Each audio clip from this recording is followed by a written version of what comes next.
Salut à tous, c'est Frédéric Delavier. Ce soir, je voulais vous faire une petite vidéo pour vous parler d'évolution et d'anatomie comparée pour vous faire comprendre qu'il est très dangereux, dans certaines conditions, d'arrondir le rachis lombaire avec des charges lourdes. Alors, je fais cette vidéo suite à des vidéos qui sont actuellement à la mode sur les YouTube francophones, ou particulièrement plutôt français, où des abrutis, ce qu'on peut appeler des abrutis, des gens, des ignares prétentieux, sont en train de diffuser dans la communauté des gens qui font de la muscu, chez les jeunes qui font du fitness, qui font de la musculation, de très très mauvaises informations en leur disant qu'il est même conseillé de faire des soulevés de terre et des squats dos rond. Alors si c'était uniquement le rachis, le rachis dorsal qui était arrondi, comme on peut le voir, certains powerlifters qui portent des charges énormes, ou certains strongmen, quand on voit qu'ils prennent des grosses pierres, ils arrondissent un peu le dos pour mouler la pierre en eux, mais le rachis dorsal est tout le temps gainé, contracté au maximum pour éviter son arrondissement. De même, si certains powerlifters peuvent pratiquer, et ils sont très rares, des soulevés de terre avec le dos relativement rond, alors on peut souvent voir des gars qui ont le dos rond au niveau du rachis dorsal, c'est-à-dire celui qui est gainé, qui est enchâssé dans la cage thoracique, donc entre les côtes et tout ce système musculaire et aponévrotique. Bien sûr, ils sont beaucoup plus rares à arrondir le bas du dos. Et s'ils l'arrondissent, c'est qu'ils ont une conformation particulière qui leur permet de le faire, et tout le monde ne peut pas pratiquer un soulevé de terre dos rond. Quand je dis soulevé de terre, je ne parle pas de charge à 100 kg, voire 150 kg, qui, en général, ne sont pas dangereuses pour des types déjà entraînés avec une bonne constitution et sans pathologie particulière au niveau du dos, sans fragilité particulière, qu'elle soit congénitale ou génétique. Mais, bien sûr, quand ces ânes disent qu'on peut faire du soulevé de terre dos rond, c'est de la bêtise, et je vais vous expliquer pourquoi arrondir le rachis lombaire, je ne parle pas du rachis dorsal, le rachis dorsal, c'est moins de 1% des hernies du rachis que l'on trouve sur cette partie du rachis. 95% c'est sur le rachis lombaire. Donc c'est un rachis qui est soumis à de fortes contraintes de flexion et de cisaillement, et même si cette partie du rachis humain, qui est le rachis lombaire, est fait pour la flexion, il n'est en aucun cas fait pour la flexion lourde. C'est pour ça qu'en power, en strongman et en haltérophilie, on fait un blocage pour maintenir ce rachis lombaire en extension à la base. Comme ça, on aura beaucoup moins de risque de l'arrondir, même s'il s'arrondit avec les charges extrêmes, au soulevé de terre ou au squat, ou même au strongman. Dans les épreuves de strongman, on aura beaucoup moins de chances d'avoir un arrondissement critique, entraînant un délabrement de tout le matériel aponévrotique et musculaire, tous les petits muscles et tous les petits ligaments intervertébraux, qui jouent un rôle de protection, et on risquera moins la très célèbre hernie discale lombaire, très incapacitante et pouvant même générer un handicap à vie chez de nombreuses personnes qui vont l'avoir. Donc il faut faire très attention, et ces gens-là savent qu'il ne faut pas arrondir. Et pourquoi? Parce que vous pouvez avoir la hernie discale, parce que cette zone est une zone assez mobile, faite effectivement pour la flexion et moins pour la rotation. Et je vais vous expliquer maintenant l'évolution humaine et je vais vous montrer en comparaison avec la façon dont se déplacent les quadrupèdes. Alors certains quadrupèdes. Donc l'homme a cette particularité de s'être redressé et donc d'être un mammifère bipède qui se déplace sur ses deux jambes. Donc il a mis son rachis en pression. Donc c'est pour ça que pour atténuer cette pression, il a une forme en S. Et les plus grosses contraintes de pression sont sur les disques intervertébraux du rachis lombaire. Comme je dis, le rachis dorsal est risque beaucoup moins d'avoir des hernies. Moins de 1% des hernies sont au niveau des hernies dorsales. On va dire 4% au niveau des cervicales et 95% au niveau des lombaires. Donc il faut toujours faire très attention à cette zone lombaire et éviter en charge lourde, mais c'est relatif selon les gens, de la porter en flexion. On peut utiliser la flexion. Le rachis lombaire est fait pour la flexion et non pour la rotation, et je vais vous expliquer pourquoi. Alors les quadrupèdes, eux, n'ont pas les mêmes contraintes puisqu'ils ne sont pas redressés et ils sont à quatre pattes comme quadrupèdes. Donc, ils n'ont pas de pression verticale sur le rachis, ils n'ont pas des disques faits pour supporter des pressions verticales comme les disques intervertébraux humains. Les chiens, par exemple, qui courent, les gros chiens, pas les petits chiens des races dégénérées des mamies, ou des races des terriers, faits pour entrer dans les terriers. Les chiens classiques issus du loup sont plutôt des coureurs et ils ont un rachis qui est fait pour être en extension et en flexion lors de la course, un peu comme ce lévrier. Je vais vous montrer, c'est assez intéressant. Voilà un beau lévrier, regardez, un lévrier. Là, il est en extension, le rachis, vous voyez bien, et il va à ce moment-là dans la course, rapprocher ses membres antérieurs des membres postérieurs. Il se propulse avec les membres postérieurs et il a sa réception avec les membres antérieurs.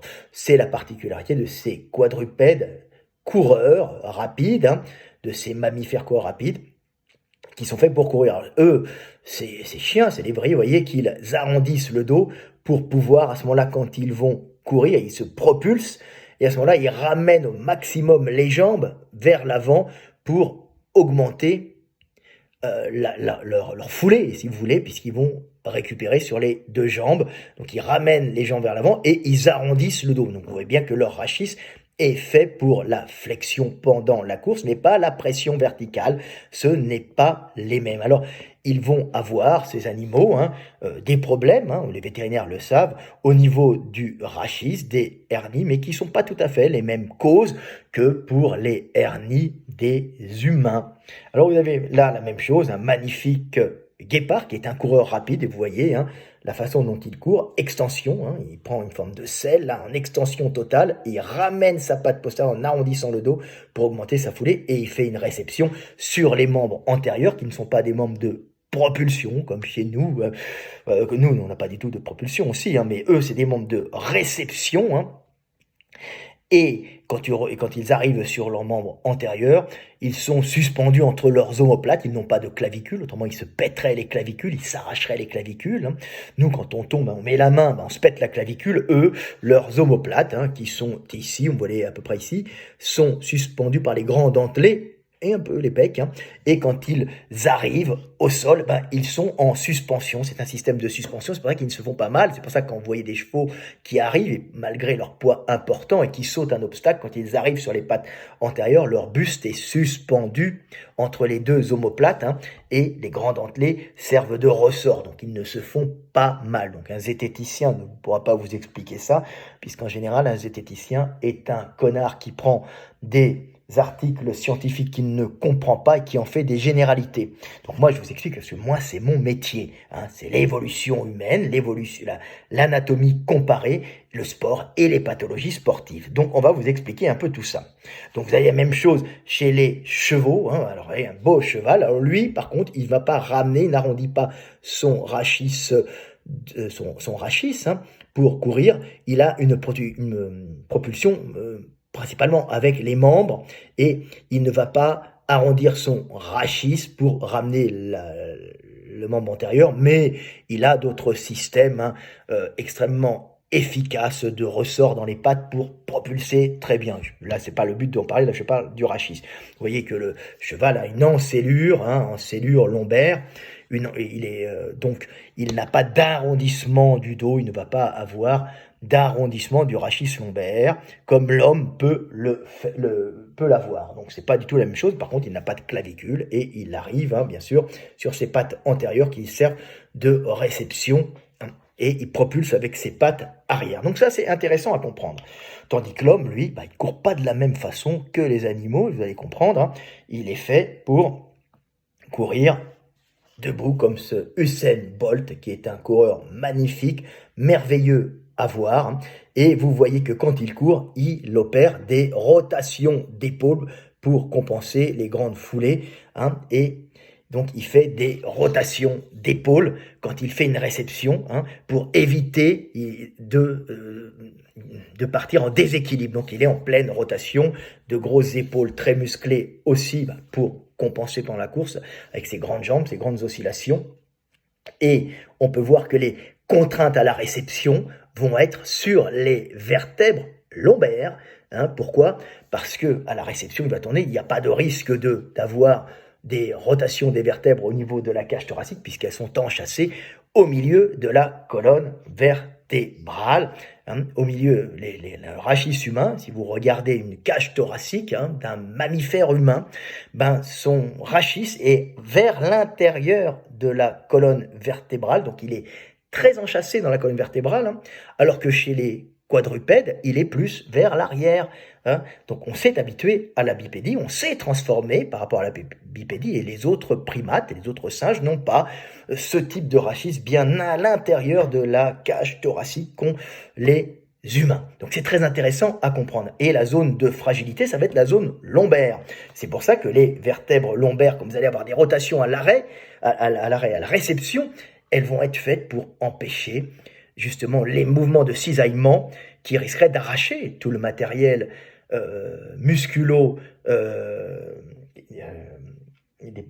comment ça s'appelle, et ligamentaire qui relie toutes les petites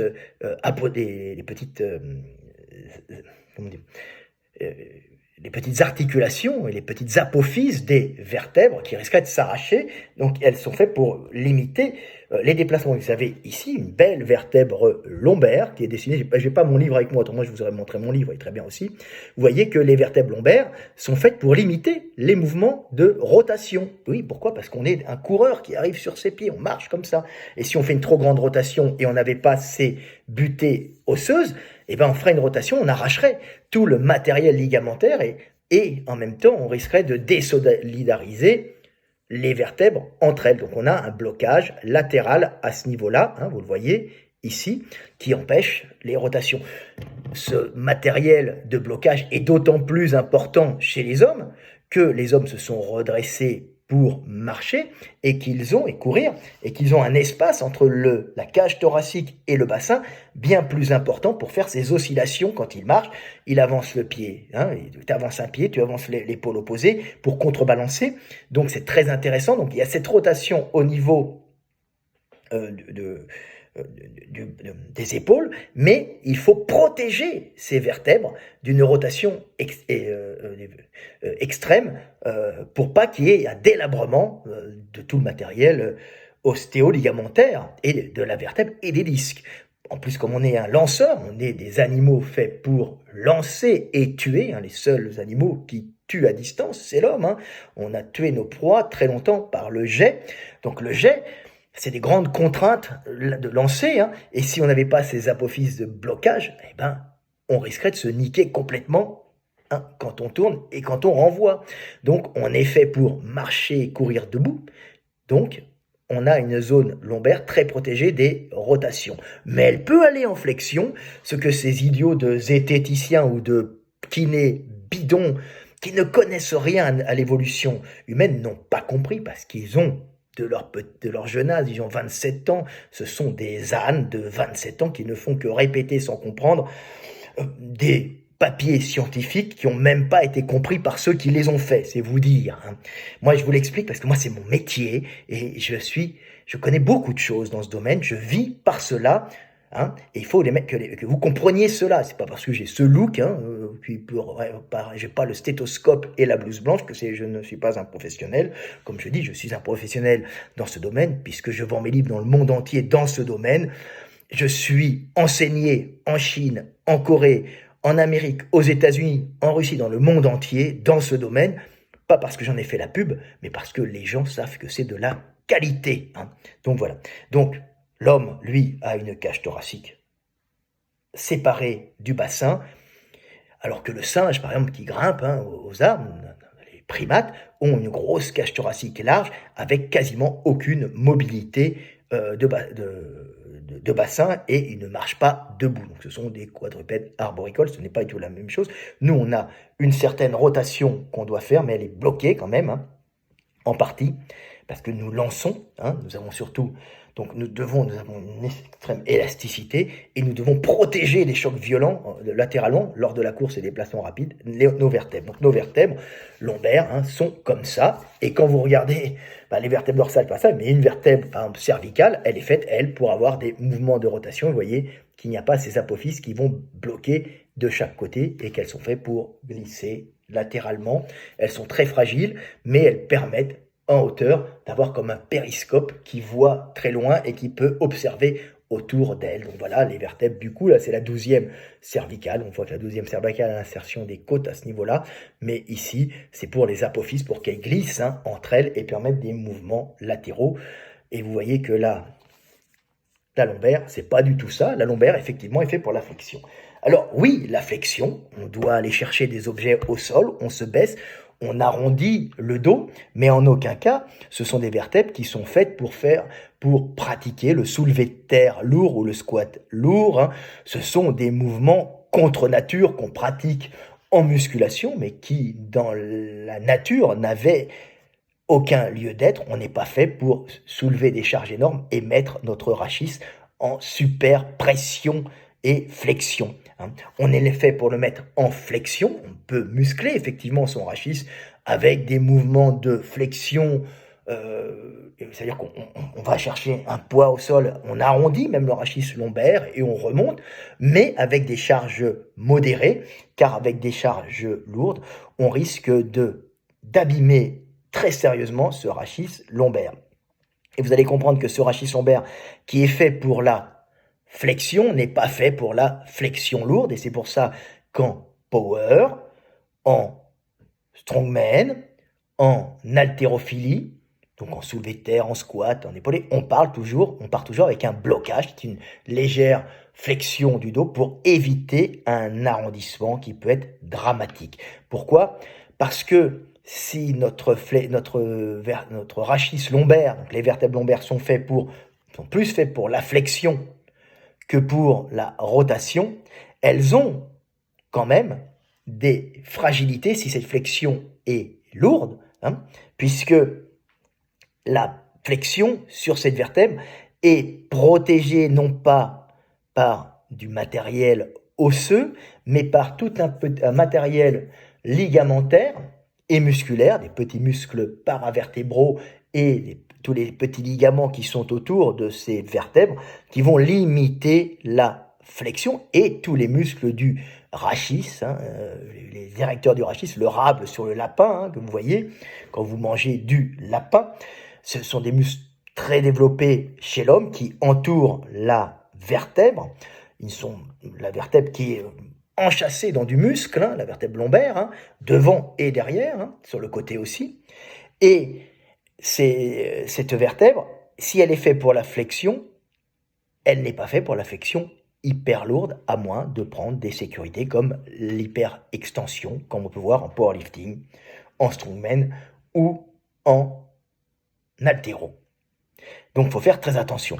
Et pourquoi elle n'est pas faite pour la flexion lourde? Parce qu'il n'y a pas de flexion lourde dans la nature et qu'on risque, dans un premier temps, d'abîmer tout le système musculo-ligamentaire, les petits muscles paravertébraux interapophysaires, ils sont entre les apophyses et entre les articulations, les petites articulations, entre celles-là, il y a plein de petits muscles, je ne les ai pas, mais il y a plein, je ne vous l'ai pas montré, mais il y a plein de petits muscles ici, plein de petits ligaments, et ces ligaments agissent comme des avertisseurs en cas d'étirement et de lésion. C'est-à-dire qu'ils vont agir, si vous allez trop en flexion, vous allez à ce moment-là avoir un système propre à l'homme de blocage musculaire, de plâtre musculaire pour empêcher une flexion excessive. C'est ce qu'on appelle un lombago. Un lombago est vraiment, en plus d'être le signe d'un accident ligamentaire et musculaire souvent bénin, un moyen de bloquer l'articulation pour éviter d'aller encore plus loin en avant et à ce moment-là, de mettre une pression excessive sur le disque intervertébral, donc vers l'avant, vous arrondissez avec une charge vers l'avant et à ce moment-là, si vous êtes âgé, si le disque est délabré, si vous avez un disque en mauvais état, vous risquez d'avoir une pression interne et de faire jaillir soit par le dessus du disque, en général ça suit le dessus du disque, c'est d'après les nouvelles études, mais ça peut aussi passer à travers le disque, l'anneau fibreux qui est délabré avec l'âge et aller comprimer les éléments nerveux et faire, donc qui sont derrière la vertèbre, qui passent à ce niveau-là, et ça va vous créer une hernie discale très incapacitante. Des fois, elle se résorbe, des fois non, mais dans la nature, dans un monde où il n'y avait pas d'hôpitaux, un monde très dur, celui qui avait une hernie discale était un très très mauvais parti pour la reproduction, puisqu'il était handicapé, grandement handicapé, il ne pouvait plus chasser, il boitait, il avait des douleurs terribles, même s'il pouvait vivre et être nourri, c'était pas un bon parti. Donc le monde évolue comme ça, il y a une sélection qui a été faite et un système de sécurité générant un lumbago, c'est-à-dire que nos petits muscles paravertébraux et nos petits ligaments paravertébraux, s'ils sont étirés excessivement, et c'est surtout les ligaments qui sont très innervés, vont tout de suite générer une douleur très intense s'il y a un étirement excessif, une petite déchirure, soit des muscles, soit des ligaments, qui va entraîner une contraction générale de la zone lombaire pour éviter l'arrondissement excessif qui risquerait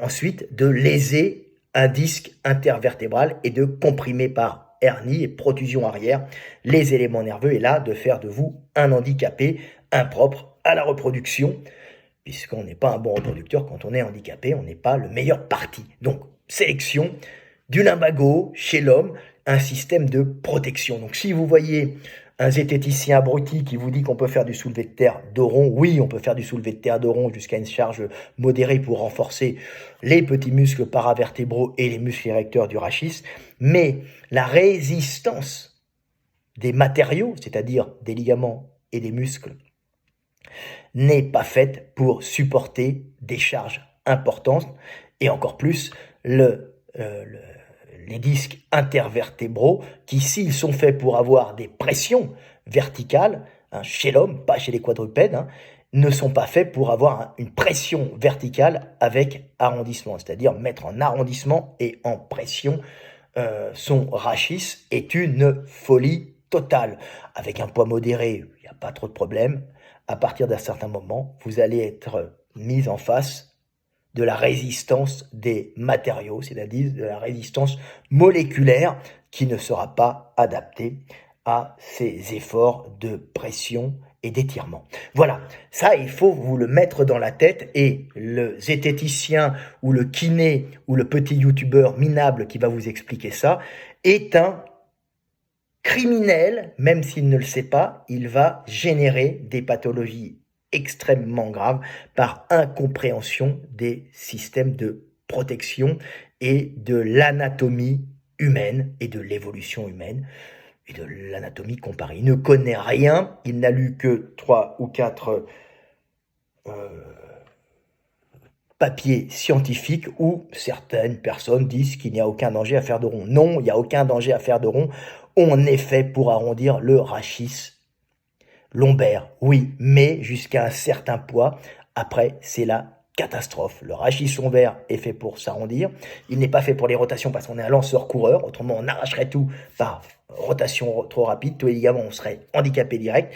Donc, on a cette particularité de courir avec des rotations du buste, hein, et d'avoir cette solidité dans la rotation, d'avoir cette possibilité d'arrondir le rachis, hein, comme un lévrier un peu, hein, mais à une certaine pression, à un certain poids, et une certaine pression sur les disques, c'est catastrophique pour les disques et aussi pour les petits muscles et les ligaments paravertébraux. Donc ce sont des ânes qui vous racontent ça et il faut faire très attention et ne pas faire de bêtises parce que si vous écoutez ces idiots qui vous disent de faire du squat et du soulevé de terre dos rond, ce sont des cons, hein. Et ils vous sortent 3 types qui font du squat et du soulevé de terre dos rond très lourd en compétition, hein, sans voir que sur ces 3 types, il y en a 2 qui arrondissent complètement le haut du dos, c'est-à-dire le rachis dorsal, qui est en général très rarement atteint par des hernies, puisque les disques sont moins épais, la protusion est souvent moins importante, elle n'est pas ressentie. Et s'il y en a un qui est capable d'arrondir le dos, c'est que c'est une exception. Et moi, je pourrais vous sortir 500 champions qui font le blocage, quand Cétane va vous sortir 3 types qui font un soulevé de terre dos rond. Donc, c'est de la folie. Ce sont des malades mentaux qui ne veulent que faire du buzz et essayer de se montrer différents pour avoir l'impression d'exister, alors que ce sont que de pauvres types qui n'ont rien compris à l'évolution humaine et à nos structures humaines. Voilà ce que j'avais à dire sur ces idiots. Voilà, j'espère que j'ai rien oublié. Voilà. Voilà, ouais, les pathologies, je pourrais vous parler des pathologies des chevaux et des chiens, hein, mais ça n'a pas tout à fait, pas tout à fait la même chose, hein. C'est pas la même façon dont les hernies arrivent chez les chiens et les chevaux, puisqu'en général, c'est la zone arrière du disque qui va être mise en pression, alors que chez l'homme, c'est souvent la zone avant, hein, du disque, hein, parce qu'on arrondit, on est fait pour arrondir. Et chez les chiens, là, comme ils sont quadrupèdes, ils vont avoir une pression, hein, en général, à l'arrière, un peu comme un pont suspendu, hein, qui serait suspendu et qui serait tendu. Donc il va prendre une encelure qui va mettre en pression la partie supérieure, donc arrière, c'est les bipèdes, des disques intervertébraux. Et souvent, il y a une rigidification de l'arrière du disque, même sur les chevaux et sur les chiens, et c'est l'arrière du disque qui s'abîme à cause de cette pression à l'arrière du disque, et nous n'avons pas cette pression à l'arrière du disque, nous c'est à l'avant, les hommes, parce qu'on est bipèdes, et ça se délabre, et à ce moment-là, il peut y avoir des hernies qui vont se faire par des morceaux qui vont partir, et quand il va arrondir, l'arrière du disque est abîmé, et ça va faire des protusions qui vont paralyser les chiens, et même qui vont abîmer aussi les chevaux. Mais vous voyez, ça n'arrive pas de la même façon. Il faut le comprendre puisqu'ils n'ont pas la même position. Mais bien sûr, ces gens-là ne connaissent pas l'évolution, ne savent pas comment sont les cages thoraciques de singes, les vertèbres de singes, les vertèbres d'hommes. Il faudrait un peu qu'ils aient des années et des années de compréhension pour vous expliquer cela. Il reste que des zététiciens médiocres, ne savant que jacter sur les autres, hein, avec des commérages minables, pour essayer de les démolir. Et là, ils ne m'ont pas démoli, ils se sont humiliés devant tout le monde, alors qu'ils disent du mal sur moi, je m'en fous si vous voulez, mais quand voulant dire du mal sur moi, ils disent des choses extrêmement dangereuses pour les gens, on est dans un autre domaine. Ils n'auraient pas risqué l'intégrité physique de milliers de personnes qui les écoutent, j'aurais rien dit. Ils peuvent me traiter de tout ce qu'ils veulent, ça ne me pose aucun problème. Mais le fait de risquer la vie de milliers d'individus, je suis obligé de réagir, un peu comme quand je vois dans la rue quelqu'un se faire agresser, je me sens obligé, si j'ai la possibilité d'agir, d'intervenir, et même si j'aime pas, je le fais par obligation, parce que c'est dans ma nature d'aider mon prochain et de ne pas essayer de l'écraser pour paraître plus grand ou d'essayer de l'éteindre pour paraître plus brillant. On ne brille pas plus en éteignant les autres. Vous vous êtes humilié, vous vous êtes sali tout seul. J'espère que cette vidéo vous aura fait comprendre notre anatomie, comment elle s'est développée et pourquoi, si notre rachis lombaire est fait pour la flexion aussi, aller chercher un objet par terre, pas de problème, sauf si on est vieux, on risque de s'abîmer, puisqu'on vit très longtemps maintenant, c'est ça le problème. Et en plus, on est assis très longtemps, des fois sur des sièges qui ne sont pas des positions faites pour l'homme. L'homme était fait pour marcher debout, et maintenant il est passé du champ aux ateliers des usines, et maintenant, il est dans le tertiaire, derrière un ordinateur, le dos rond ou chauffeur de camion, le rachis lombaire arrondi. Et le rachis lombaire arrondi finit par se détériorer à force de vibrations, d'arrondissement. Il étire tous ces petits ligaments et même s'il ne fait pas forcément de hernie, il va se faire de terribles lumbagos parce que nous avons un système fait pour générer un lumbago qui est en vérité un protecteur des disques intervertébraux pour éviter que ceux-ci ne se détruisent plus et que ceux-ci fassent de nous des êtres qui ne seront plus capables de transmettre la vie, de se reproduire parce que nous serons handicapés. Donc nous avons un système de protection